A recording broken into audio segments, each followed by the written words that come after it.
Hello, welcome to the I Believe series. We're thrilled to have you here on this I Believe series, and today we're here with Susan Chritton. Hello, Susan. Hey, hi, Senya. Hi. Thanks for having me today. I'm so thrilled to start to tell people about you. We don't usually have experts in personal branding on, so let me tell the folks a few things about you. And I'm impatient. I want to dive right in. So let me tell people just a couple of things. So first of all, Susan is the author of Personal Branding for Dummies. I love the Dummies series, and so I'm thrilled. And I've gone through, this is a really detailed book. This is not just like 1, 2, 3. This is what you should do in the background, what you should do in social media. This is what other people and companies do. This is an in-depth reference. So Susan is the author of this, and also she is a master coach and a master personal branding strategist. This is her website if you want to go to it afterwards. And we are just super, super thrilled to have her here. Hi, Susan. And as we have Susan here, I just want to tell you a little bit about what we're going to do, because this is a slightly different format. In this format, we're going to ask Susan about what she believes. Now, I know that seems like this big, big question, and it is. And I've done one of these. You've seen a few of these on our program, but I'm especially excited to do this with Susan. So hi, Susan. Hi. So really, it's so funny. And when we had talked about, you'd sent me this question early, and I went into, I believe so many things. Well, I said that. Let me ask you, so the viewers are with us. The question to Susan is, what is it that you believe that many others in your field would disagree with you about? So I'm not sure if they would disagree, but it may not be what they think of first. So let me just say that. I would say, too, one of the things in personal branding, and I'm going to get to what I believe, is that I always consider one of the things that I do really well is that I try not to look for what makes us different, but what makes us the same. So when I am coaching someone, that we can relate to each other. And so that said, when I take someone through the personal branding process, often there are people who are very senior leaders who have been very successful, and they are either working with me because they want to really build their personal brand, their thought leadership, or they're in career transition. And so we're looking at working on their brand through that transition process. So I often get people, and I always try to meet people where they're at. So I don't say, here's what we will do, and you will do this, this, this, and this. I always, of course, I have a process, but I always listen to where they're at. And what I often find, and so getting to your answer, is that what I often find is that I'm sometimes the first person they've ever worked with who's asked them these deeper questions. And so I have actually found the personal branding process to almost be a spiritual experience for some people.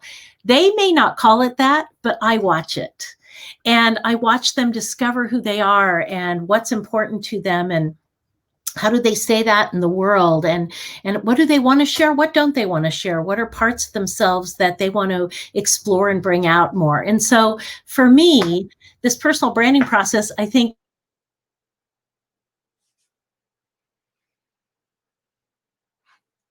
we have a little bit of a hiccup in terms of hearing Susan for a moment. So in that time, I'm going to tell you what she's talking about. She's talking about personal branding. Susan, it hiccuped a little bit.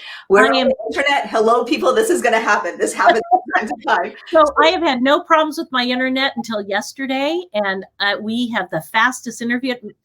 And anyway, I'm so sorry. I even checked it and made sure it was good. It's all good other than one point. So you had been saying that it's a spiritual journey, and then we lost you at one point. But the question is, yeah. So really, I feel like it's a spiritual journey for people, even though I would never call it that to them. And we may talk about it at the end of the process, because I've watched their transformation and growth. And to me, that's a spiritual experience. I see what you're saying. So sort of in the observation, and by the time you get to the end, you have seen a spiritual change, and often you will share it with the leader that you're coaching. Yes. And so, and sometimes we'll talk about that, again, what they believe. And to me, that is part of your personal brand. So I love the series you're doing, because I believe that your beliefs are part of that personal brand. I totally agree with you. Beliefs, values, sort of those core things that we learn about once in a blue moon in terms of philosophy, and then never really revisit again. Exactly. Yeah. Yeah, and I think that too. The other thing is, and this is what I think we share, is that so I have a certificate in applied positive psychology, and so when I do personal branding, I bring in my career development, I bring in positive psychology, I bring in personal branding, and so it's a very big mix of everything. Mhm. Mhm. I saw that strengths are a component in your book in personal branding. Uh, when you consider your view of personal branding and how it is a spiritual journey, how does that jive with what I certainly haven't seen it. When I've seen personal branding online, it has been, what is your message? What do you want to convey? What parts of your bio do you want to highlight? But to speak of it as a spiritual journey certainly sounds different to me. And just one moment before I pause for a question, please, I invite you to put into your comments questions on anything to Susan including about personal branding. So give us your comments and your questions in the comments field. We're ready for them. So my question to you is, that seems kind of unusual, the spiritual journey aspect of personal branding. And it's certainly not anything that I've advertised. And I always marvel at the people that end up as my clients, because I think that if they shouldn't work with me if they want something very processed and corporate. Now, that said, I work with actually a lot of CEOs and SVPs and very senior level people that we look at. And here's where I think the personal branding process comes in, is we really look at what's their truth. And to me, a really solid personal brand is built on truth. It's built on authenticity. It's built on, your essence. And I think a lot of people look at it as more of a marketing experience. I follow what you're saying. Can you say more about the truth aspect? So it gets back to that idea of, what do I believe? And what is your truth? And what are those things that in your, the way I like to look at it is, what's the experience of doing business with you like? And so it's not just, what have you done? People often really come to me saying, well, here's what I've done, and here's my list, and blah, blah, blah, and here's my achievements. And that's great. Like, I don't want to discount. And what's the experience of doing business with you like? So that's deeper. That's much deeper. That's not typically something you read in a bio either. Not in my bios, you do. The bios that you leave people with. So what is an example of somebody who has gone through your process of personal branding, who then has these moments of aha, especially in these truth categories of what you might put as how to work with me? I'm just thinking about even some of the bio examples I often give people to say, here's the kind of things that I work on with my clients. There was this one client, he was in the entertainment industry, super zippy and fun. And I mean, he kind of wore me out. He went so fast. I mean, and I'm fast and I think fast, but he was like, wow, right? So he writes his bio, and he also was a trained attorney. So he's a good writer. And I said, and he sends me this bio, this is so dull. I said, this does not reflect you at all. You are fun, you're zippy, you're fast, you think fast, you're creative. And I said, go back, work on it. And so the way I usually work is they write it, I help edit. And so his old bio went from like more than 20 years experience doing blah, blah, blah, right? To, I'm like a shot of caffeine in the morning. I get it. So the bio conveys part of the personality and part of the truth of that person. I get it. Exactly. So when you read it and then you meet the person, you should not be surprised. You should already have a glimpse of like what it's like to work with them. That's neat. That's really neat. Yeah. So that bios don't read like bios. They read like part of the person's personality. Exactly. And, and again, it's a mix. So I would say it's probably a 30 to 40% who are you as you do this, and then a 60 to 70% of like the content. Yeah. Can you give me another example? Not necessarily bio, but just a change that a person has had as they've gone through a personal branding transformation with you. Yeah. Okay, here's another one. He was also, this is so funny, they were both in the entertainment industry. I didn't mean to bring them both up, but he's just something that popped in my head. So he had, he left his company. I was working with him in transition. And he said, I'm working on building this new company. I'm making a pitch for money, blah, blah, blah. And he was very just following what he always did. And he didn't get it. It was between him and somebody else. And he didn't get it. So said to him, what's like a dream that you always thought about? And he said, I always thought about being in professional sports, like doing something in that. He said, but nobody's going to take me. I don't have any experience in that. And it was just this realization of what he did have to offer, and really learning how to talk about that in a way that really fit that target audience. And he ended up with, I can tell, he's told me I won't use his name, but he ended up with the Washington Nationals the week they won the wild card series. And in his first month of work, they went to the World Series, and then he went to the White House they won. So that's heaven. Yeah. And so he's changed everything about him in the way he looks at him, about himself, the things that are possible for him.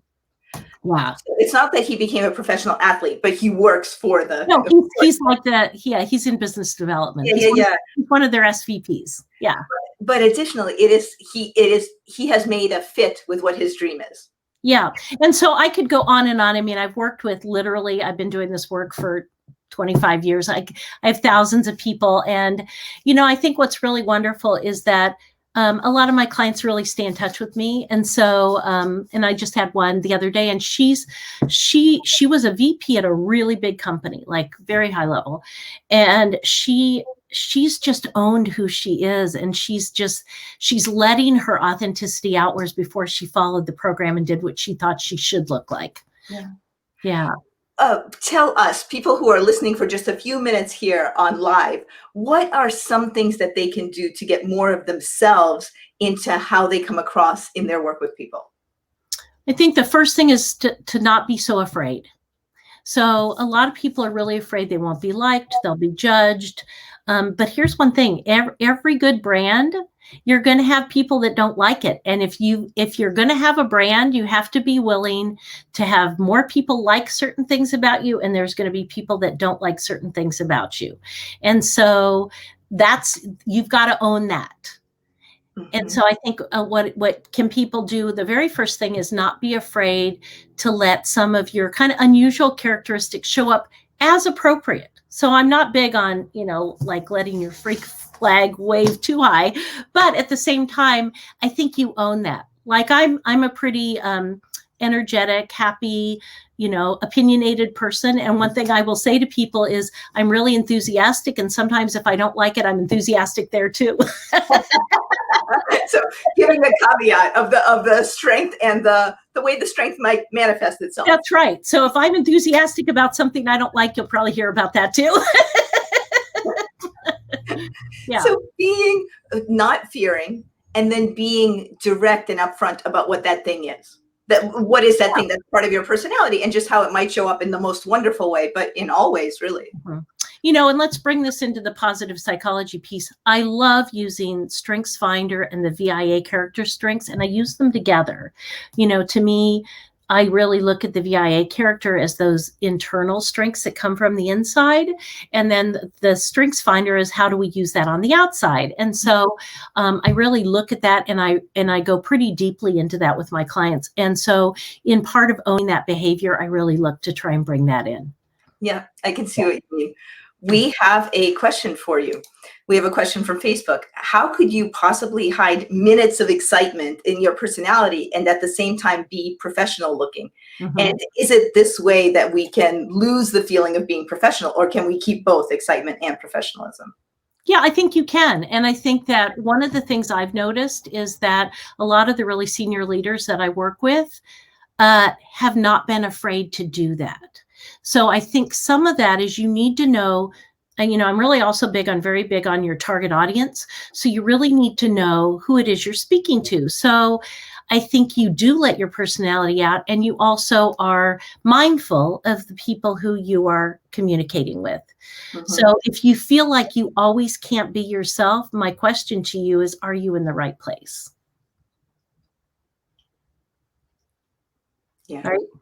So it's a big question of, if you always feel like you have to pretend you're someone else, then you're probably not in the right place. So here are some takeaways so far: that scrap the fear, mm-hmm. be authentic, and be clear about what is authentic to you. Right. And start small. Like, I'm not saying for anybody to go out there and just do a complete change, but I always give people like start little with small things. Yeah. Where's one place you can try that? Maybe it's your book club. Maybe it's your whatever community activity you do. Maybe it's with your immediate peers, but start someplace and start to infuse that. And I always think that people always think it's the really big steps that make a big difference in your life. And it's not.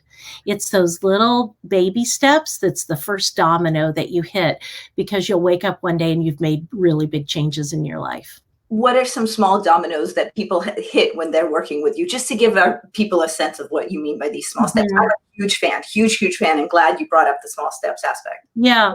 So, so it's the tiny habits. I mean, the habits are one thing, but I would say another piece is, here's a small one, is like just even taking their strengths and taking, let's say, their top strength, and they have to really create a story around one place they use that strength and how have they owned it and how has it been helpful to them.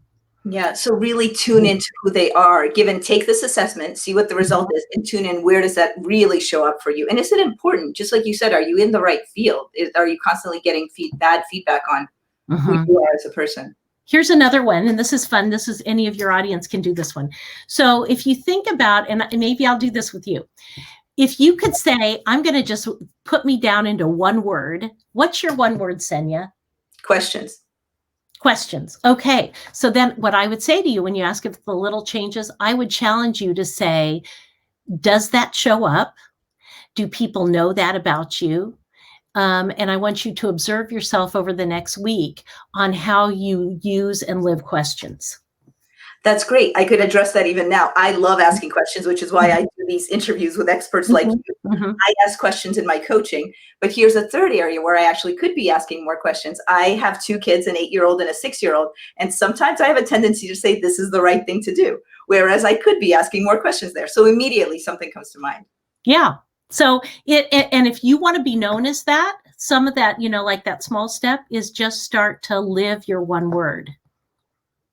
Yeah. That's a fun one. Yeah, it's a really fun one, and it's a really easy one. It's a great thing for any of your coaches that are listening to do with their clients. It can be pretty powerful too, even though it's pretty simple.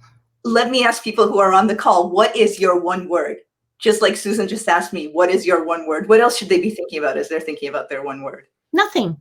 I want them just to think about the one word. Like, do other people see that in you? Do you agree with it? A lot of people go, well, sometimes people tell me this and that. It's like, don't overanalyze. Just tell me your word. Tell us your words. We want to know what your words are. What is your one word? And we'll give them to Susan so she can hear them. What is your one word that describes you, right? That is sort of core and truthful and authentic to you. Right. Yeah, that's great. And by the way, we've had a comment here that I just want to bring up because it seems really relevant to this. Anne Marie wrote, the powerful impact of a simple question. And she wrote that a few minutes ago, but it seems as relevant now for the powerful impact of a single word. I love that.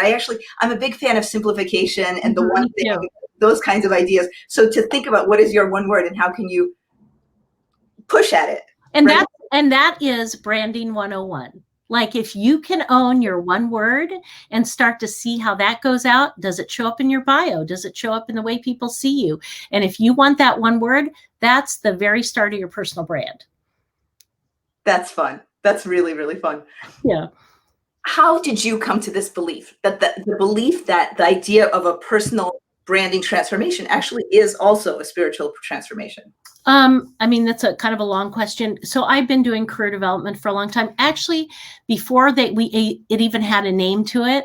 Like I was the yearbook editor of my high school, and the theme was the individual in the crowd. So I have been doing this my whole life. I just didn't have words for it. And so for me, it's all about people owning their gifts in the world. And whether it's through personal branding, through career development, through all my community work, to me, it's all about owning your best self. That's really, really, really clear. Just the kind of different areas that brought you to this place. Let me give you 3 words that people are putting up. Okay. Avinash says execution. So they get things done, right? So they get things done. Yeah. And I wonder how I wonder how for Avinash it would follow along and how he could keep that in his mind, just Right. like you told me. Like he could say to people, if you need things to happen, I'm the person that gets things done. He could just start saying that. Yeah. Yeah. Here's another word, crazy. So somebody is saying long hours at work, ability to go nonstop, always laughing and finding solution to challenges. But the person is characterizing it as crazy. Right. So then I would ask them.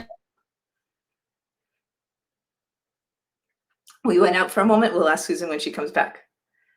Please bear with us for just one moment. She'll be right back. So far, You lost me again. I am so sorry. Can you say it again? So for the person who said crazy, what do you recommend? I said I would ask them is that sustainable and is that what they want to be known as? Oh man, that's great. Do you want that? And here's one more word. Sean says alchemy. So Sean is, he's all about transformation. He's all about taking things and combining things and making it different. Yeah. Yeah.